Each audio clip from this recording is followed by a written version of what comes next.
Ay mahal, parang kailan lang nagpaplano tayo magpakasal. Ngayon, nandito na tayo sa mismong loob na simbahan at ginaganap ang pangarap natin kasama ang mga mahal natin sa buhay.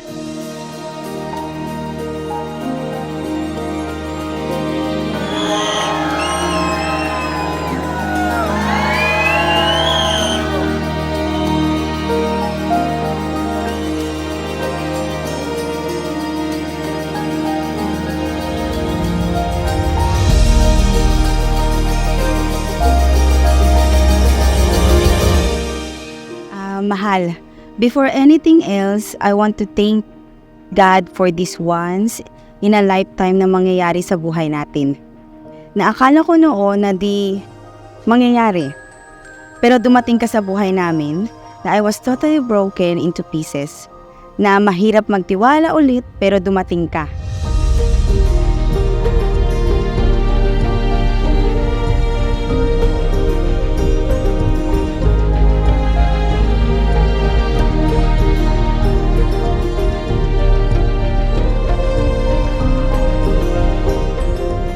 Nangyari sa buhay natin na ito ay buong pagkatao kong tinatanggap at handa ko kayo ipaglaban ni Sophia kahit kanino paman.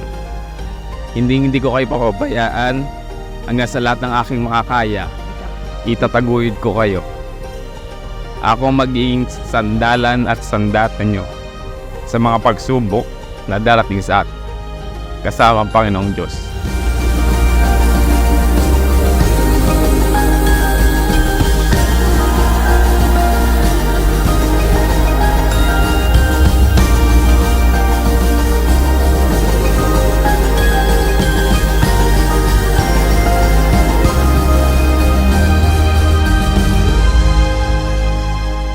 Ipapangako ko sa iyo sa harapan ng Panginoon, mamahalin at iingatan ko kayo ni Sophia dahil binigay kayo ng may kapal sa akin.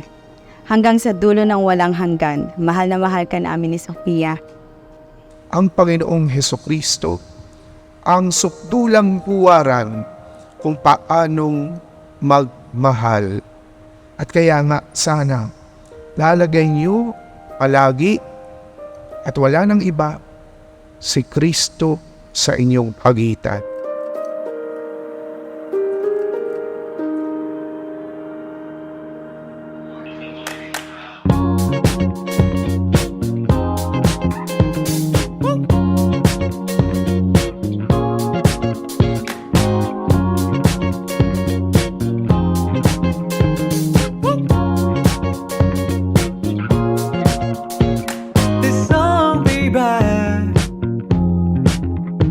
For you, baby.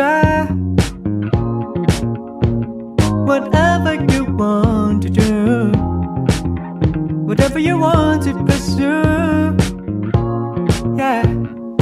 Gonna get it, gonna get it, gonna get it, gonna get it, gonna get it, gonna get it. Gonna get it, gonna get it, gonna get it, Congratulations po sa inyong dalawa. At sana maging masaya kayo at magsama kayong habang buhay. At kuya, alagaan mo ang ate ko. At at sana yung mga katanganan niya tanggapin mo din. If you feel inside, I'll be sure of your mind. We'll get by with what I've done outside, yeah. Ang tawag ko sa kanya kasi Son, papunta ka pa lang, pabalik na ako. Alam mo na ibig sabihin, no? Yung mga naging experience ko, alam ko nakita mong mahirap pero dapat maging manatag ka sa mga nangyayari sa akin. Sana magiging aral sa'yo, yun lang. Wake up, baby. You're my orange gold, baby. Wake up, baby. You're my orange gold, baby. Wake up, baby. You're my orange gold, baby. Wake up, baby. Wake up, baby. sabi nga, huwag matutulog nang hindi nagkakasundo. Ang pera, kailangan natin. Pero higit pa sa pera ang ibibigay ng Panginoon. Kaya lagi kayo magbabasa ng salita niya kasi yun ang magtuturo sa inyo kung anong tama at mali. At sa pagpapalaki sa anak nyo, kung paano kayo pinalaki na magulang nyo, naging ganyan kayo, narating nyo yung buhay na gusto nyo, ganon din ang gawin nyo sa anak nyo. Alam ko masinop kayo parehas. Tandaan nyo, gawin nyo yan habang buhay. Magsama kayo ng masaya at hindi kayo magkakabangayan, iwasan nyo kung maaari. Basta ang akin sa iyo, magbahala kayo hanggang wakas.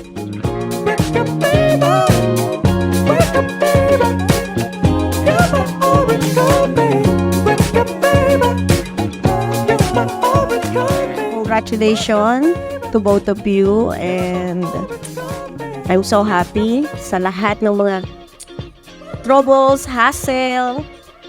At the end, na-overcome na natin. And then, ang masasabi ko lang sa pagsasama, respect, lagi kayong mag-usap, at the same time yung honesty. Okay? Huwag kayong maglilihiman sa isa't isa, at constant communication, yun ang pinakamahalaga para at least yung inyong pagsasama will last. And then to Sia, welcome to the family and see you soon in Canada. Congratulations, Rachel. Siya ang panganay ko. Una naming anak na first love ko. Sana ingatan mo ang anak ko. Hindi naman naging successful ang pagmamahalan namin ng first love ko. Sana ingatan mo ang anak ko.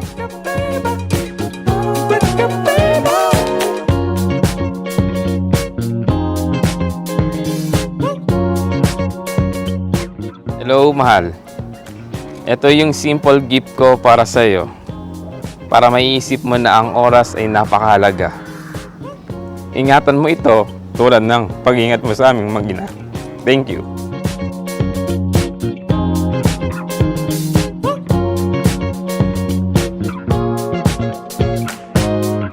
Mga minamahal, yamang gayon kadakila ang pag-ibig ng Diyos sa atin. Dapat din tayong mag-ibigan. Walang taong nakakita sa Diyos kailanman. Ngunit kung tayo'y nag-iibigan, nasa atin siya at nagiging ganap sa atin ang kanyang pag-ibig.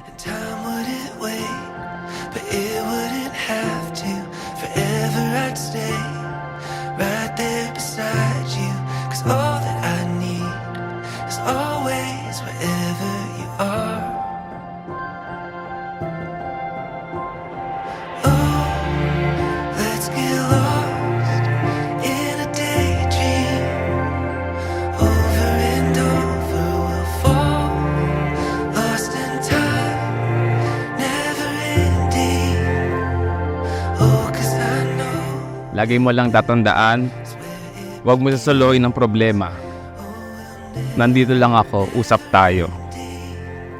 Salamat sa lahat-lahat. Salamat sapagkat kahit malayo tayo sa isa't isa, hindi mo pinagdamot si Sophia sa akin. Pinaramdaman mo pa din sa akin ang pagiging ama ko sa kanya. I'm very blessed na ikaw yung makakasama ko habang buhay. I love you.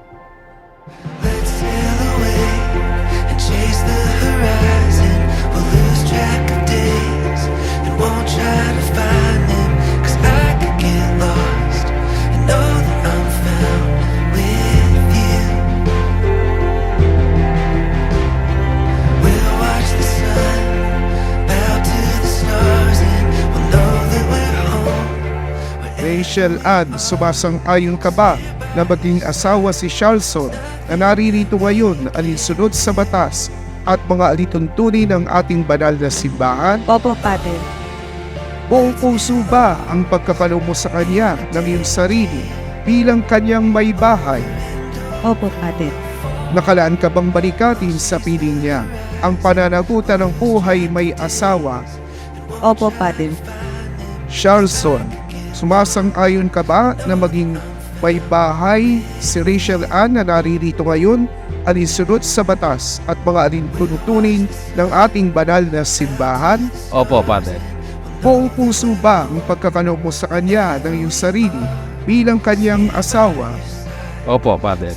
Nakalaan ka bang balikatin sa piling niya ang pananagutan ng buhay may asawa? Opo, Father.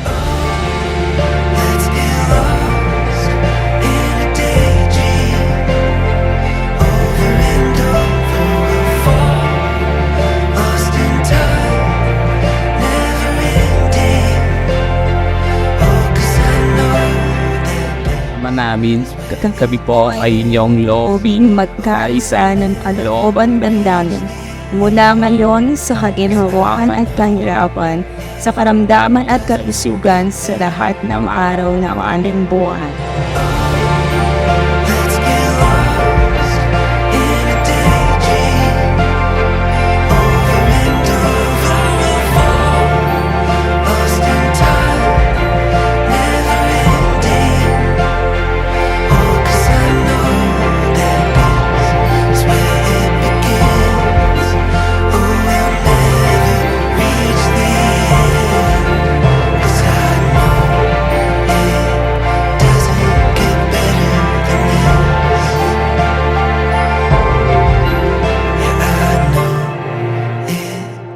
Rachel Ann, kailanman di kita pagtataksilan.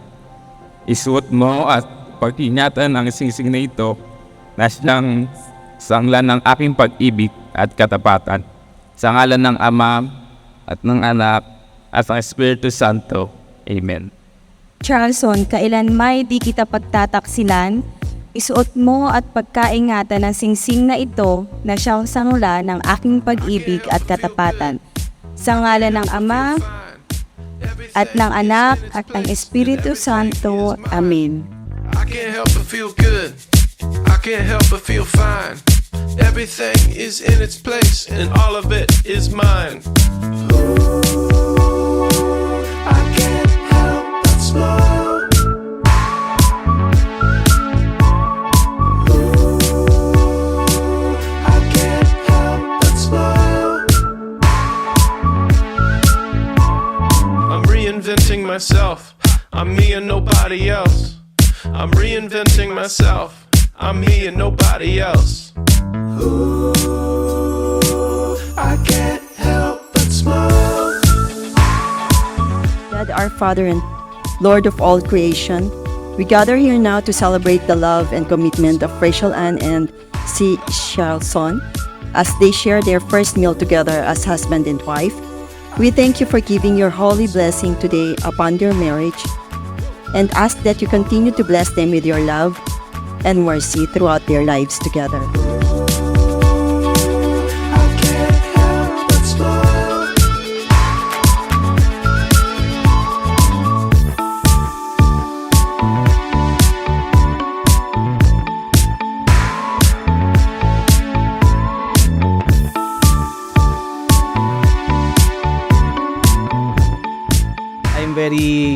We're very happy, we're very glad kasi in spite of all the ups and downs na dinaanan mo personally, tumanim sa isip ko yung sinabi ni Father kanina, gift niyo ang isa't isa.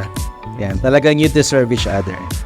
And kahit napakadami nating pinagdaanan ninyo, still at the end of the day, kayo ang tinadhana sa isa't isa.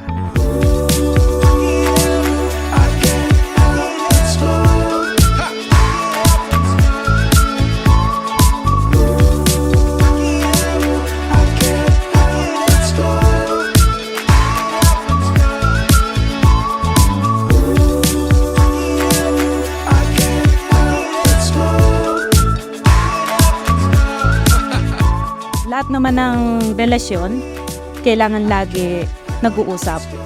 Hanggat maaari, iwasan nyo yung magkatampuan ng hindi nag-uusap. At the same time, sa mga decision, make sure na may consultation sa isa't isa. At pinaka last,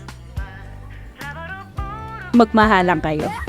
What I did was not a good thing to do. See, I made somebody go through something I didn't want to go through. I'm gonna get what's coming to me. I deserve it, even if I don't feel like I do. Hey, what I did was such a big thing to do. See, I made it through something I didn't think I would make it through. And now I'm gonna get that good that's coming to me. I deserve it, even if I don't feel like I do. And if the clock Ang number one reason pinag-aawayan ng mag-asawa ay ang mga in-laws. Ang in-laws ang hindi nyo kasama. Kayo ang magkasama. Kaya kayo ang dapat laging nag-uunawaan. So yun lamang, congratulations sa inyong dalawa at magsama kayo forever. what you did was not a good thing to do, and I'm gonna tell you that too. You made somebody who got it tough, just rough it out, make it through. You know you're gonna get what's coming to ya. You deserve it, even if you do not feel like you do. Oh yes you do, 'cause what you did was such a big thing to do. You've always stand up for yourself, that's why we're sticking up. Unang-una po sa lahat, nagpapasalamat po ako sa Panginoon dahil natupad na po yung pangarap po namin. At nagpapasalamat din po ako dito sa lahat ng nagpunta po dito. Kahit po napakaaga po, nagpunta pa rin po kayo dito at yung mga titas ko po, mga titos ko na galing po Canada, umuwi din po dito. At sa mama ko po at sa papa ko po, thank you po sa cooperation niyo po ngayong araw na ito. At Nay, salamat po sa lahat. Nandito po kami ngayon. Nandito po ako ngayon kung hindi dahil sa inyo. At sa mga kapatid ko, thank you din. Tinulungan niyo ako kahit medyo tagilid. At salamat din sa lahat, sa mga ninang at ninong na sumang-ayon na maging ninang namin at tagapayo namin. Maraming salamat sa inyo. At hanggang in the future, sana gabayan niyo pa rin kami. At thank you po. At thank you rin sa mga supplier na tumulong sa amin dito para mapaganda itong event na to. At thank you po. Unang-una po, nagpapasalamat ako kay God sapagkat siya yung dahilan kung bakit nangyari ang lahat ng ito. Pangalawa, nagpapasalamat ako sa asawa ko, kay Rachel. Laging nandyan sa tabi ko. At kay Sophia na hindi sumuko sa pag-aantay sa akin. At sa lahat ng dumating sa kasal namin, nagpapasalamat ako na dumalo kayo. Sa mga ninong at ninang, maraming salamat din po at handa nyo kaming gabayan bilang pangalawang anak. Sa mga magulang ko at mga kapatid, salamat sa pagsuporta na hindi nyo kami pinabayaan. Alam ko madami kayong sacrifice para sa kasal na ito. Sa magulang at mga kapatid ni Rachel, salamat at pinagkatiwalaan niyo sa akin ang ate niyo pati si Sophia. Hindi ko sila pababayaan. Salamat po.